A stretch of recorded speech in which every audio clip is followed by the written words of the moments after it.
Well, looks like I got carried away, but all works nicely, nice and smooth. I've done the gaps fairly large, I would say, kind of like to the heavy circuit abuse, I would say, because, well, yeah, better be safe than sorry, and I'd rather the engine smoking tiny bit of oil than seizing the pistons and breaking the decks. Throws are decent, pretty good actually. These, see, it moves nice and freely. Old crank, new block. The crank is, I think, is 1996. It's ancient, one of the first ones, but it's in good condition, so I like it. Shouldn't have done it, but I just keep going. And then, yeah, obviously needs to be torqued. These boards need to be new. I got a set of these, so I'm not gonna torque it tonight. I'm gonna do it tomorrow. Yeah, tomorrow is another long day actually, so enough. Let's get this thing started, warm it up, and off we go for today. See you tomorrow. Morning after, as you can hear my voice. So yeah, this is, fuck's sake, shouldn't have done it that way, but I got carried away yesterday. I just closed the bottom end almost, but can't stand it. It needs to be tidied up first, because this is disgusting. I do not work this way, and yet here we are. So yeah, all of this gone. Yeah, these are all the pistons, piston rings, because you're using standard pistons but new rings, obviously new bearings and everything. Bolts on the bottom, they still have to be fitted. Let's put them here for a moment, because you're going to tidy up and throw everything away that doesn't need it. The rings, all of them need gapped. I went pretty much on the larger scale, not drag racing, like nothing like 0.6, but I went half a mil pretty much over the board. And again, like I say, I don't care if it doesn't seal perfectly, or there is a bit of no oilation is smoked anyway, but again, it's just they don't seal as much as when you have a tight gap, but the difference is so small, it doesn't really matter. And if worst case scenario the engine goes hot, on like really hot for any reason, extensive use, I'm not gonna close the ring gap, not gonna seize the ring inside the cylinder, which eventually breaks the deck of the piston. That's what happens when you seize them. So yeah, that's it, tidy up, because again, disgusting. And then we got lots of stuff to do today, but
well, this is just the big stuff we removed from this pad, and we have to remove those pads, and then get with the finer bit and smooth it out, refine it, make it all equal.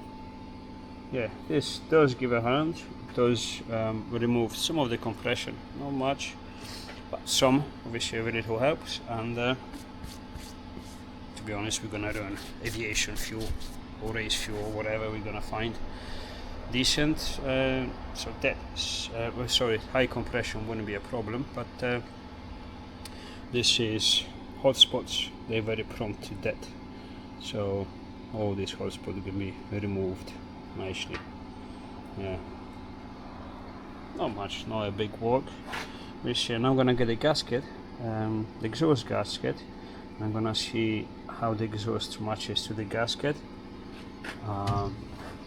to my exhaust manifold too, and then same with the intake. Intake is actually more important, because if that sticks in, there is gonna be a step in that will disturb the flow. Fucking alloy everywhere.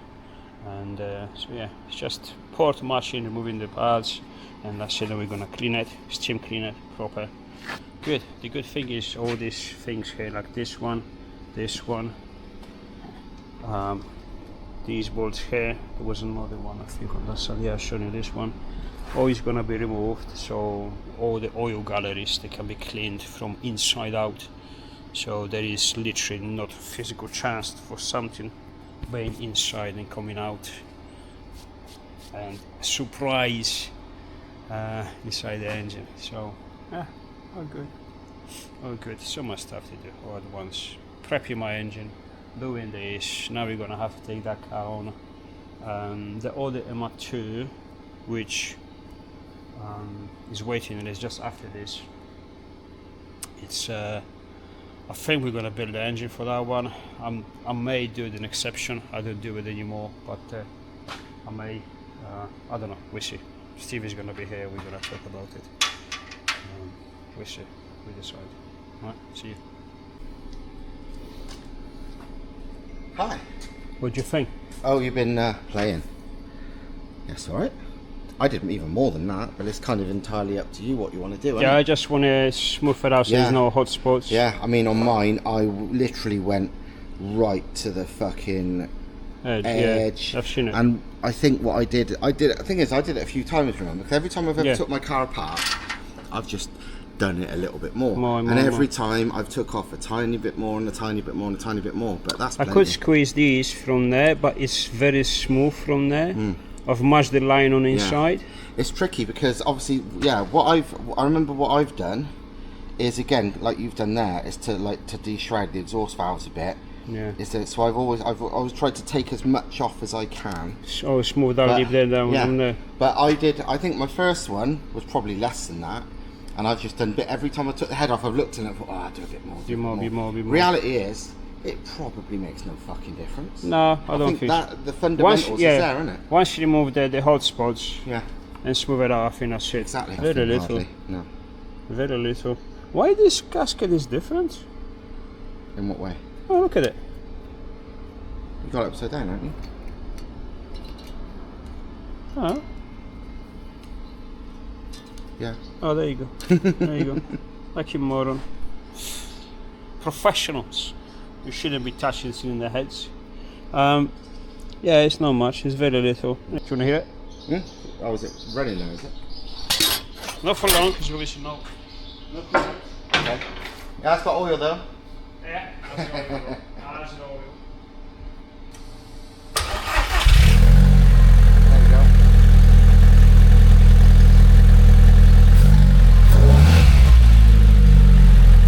They're running. They do always sound good. It looks fantastic. Yeah, this is again, this has been one of those things that we've been Thomas designed ages ago.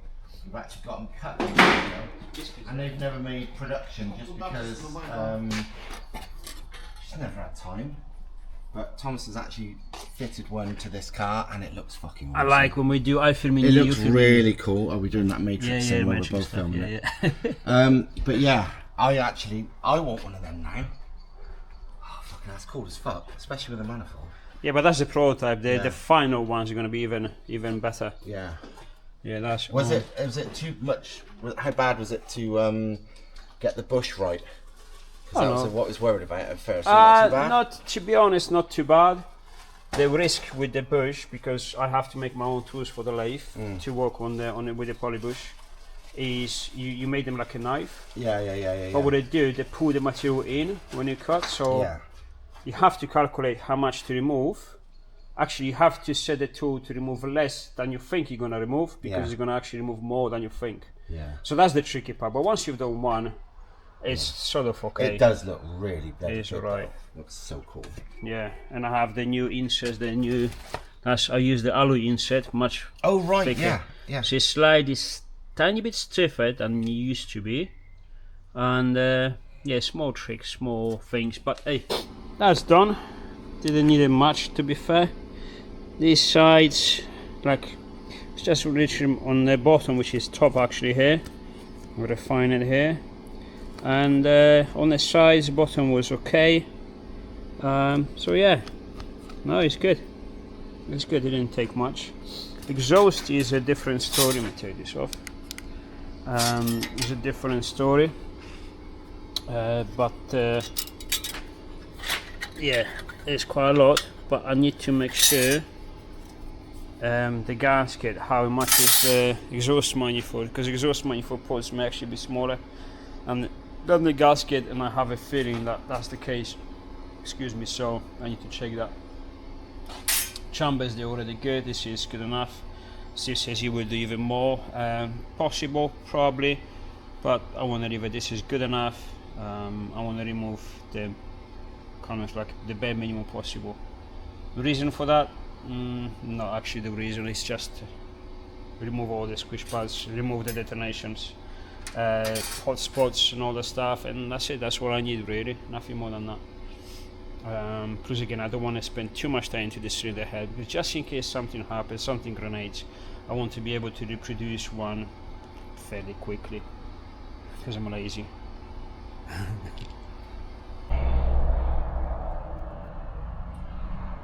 This camera doesn't want to focus when something is too close. You can't show the welds or anything, it's just... A lot of these action type cameras don't. No, it won't focus. Phone will do a much better work. Anyways, now you got the oil fit for your turbo. Thank you very much. And now you have oil return from your turbo. Let's just hope I've done all the measuring right. So, and that's it. It's cheap gauge. We'll see how they perform. My experience with the Chinese gates is that they either work or they don't. Most of the time they do, but if they don't, they show it straight away. And when they do, they actually work for a long time. So it's hit and miss. But the good thing is, like I said, when they work, you know they work. You know. But no, these are, in my opinion, they both are shot. Obviously, it's just a risk. I can't tell a customer to use them, because whatever is gonna happen is I'm gonna be accused of using Chinese gates. So, you know, it's better if the customer has something expensive, something they can blame on, not me on using Chinese gate. But on my own stuff, yeah, I take the risk, because if something goes wrong, they're cheap, and again, from my experience, I know they're good enough. Too much work, but I have to start working on Alex's exhaust manifold. It's still here, because I kind of understood wrong. I thought, well, no, I understood right, but I thought he's gonna send this to get it corrected and back, blah blah blah. But to be honest, I might as well do it myself and put it on the car, put it on the engine, put a turbo on, do his exhaust. That's it. So much work today. Gonna clean that cylinder head. Actually, I'm gonna do it now. Steam clean it, you know, because it's been finished, and back in the workshop, which is ready to be built.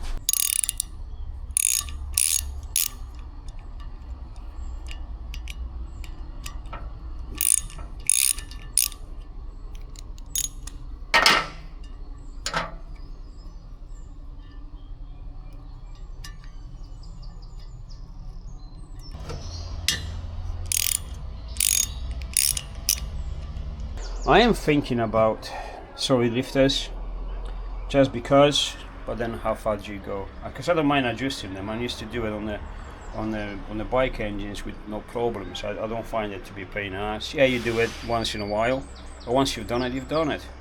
I don't know. I will think about it, because it's just peace of mind. They don't usually fail on your high RPMs, and even if they fail, they kind of tend to stay together, like with one piece. But sometimes when they fail and they come out, what happens? They will destroy the bore of the bucket, like this one, or the intakes, and in that case the cylinder head will be scrapped.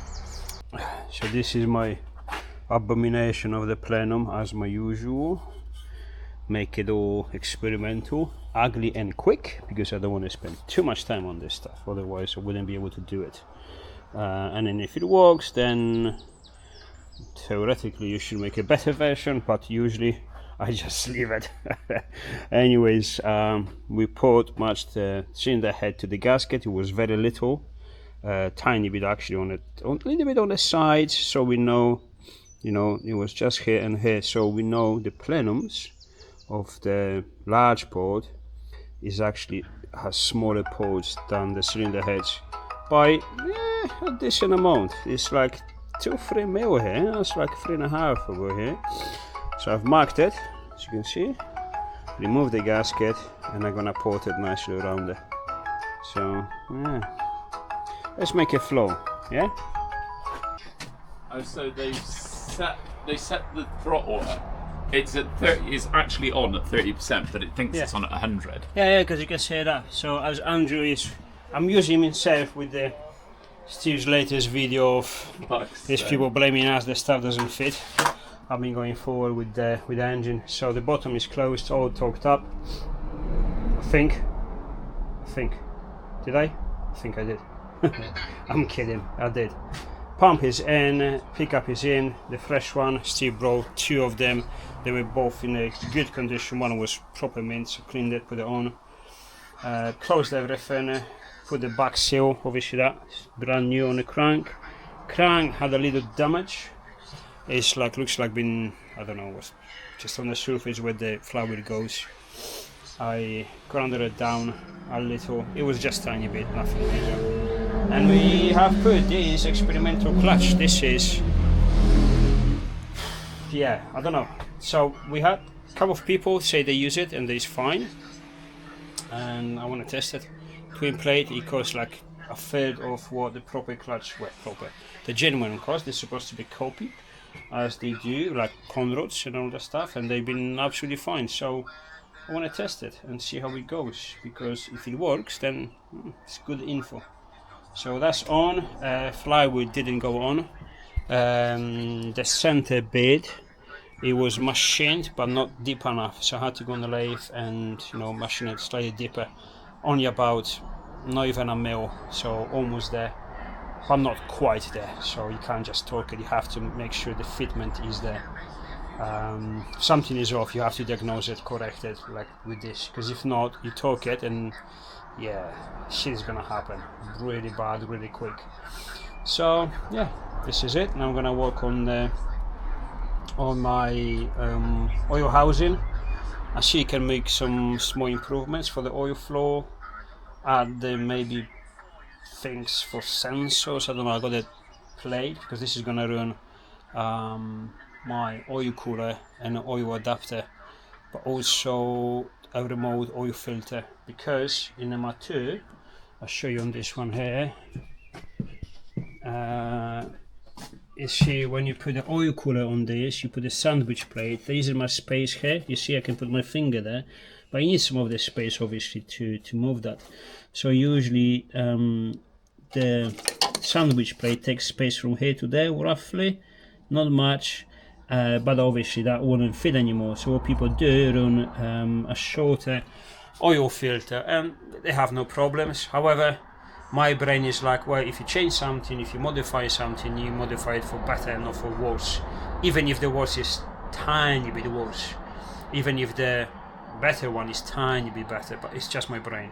So I want a bigger oil filter, if not the same, so remote oil filter. And because we have all of that space there, ignore that because that's obviously my things, I'm gonna put the oil filter there, so you know when you have to change it, it's right there.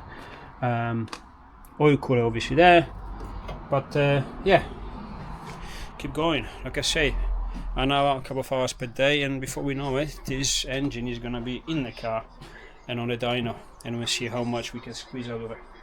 And we're going to send it. This one we're going to send it. And we're going to push all the pressure that turbo is capable of before we grenade it. I don't know, we'll see.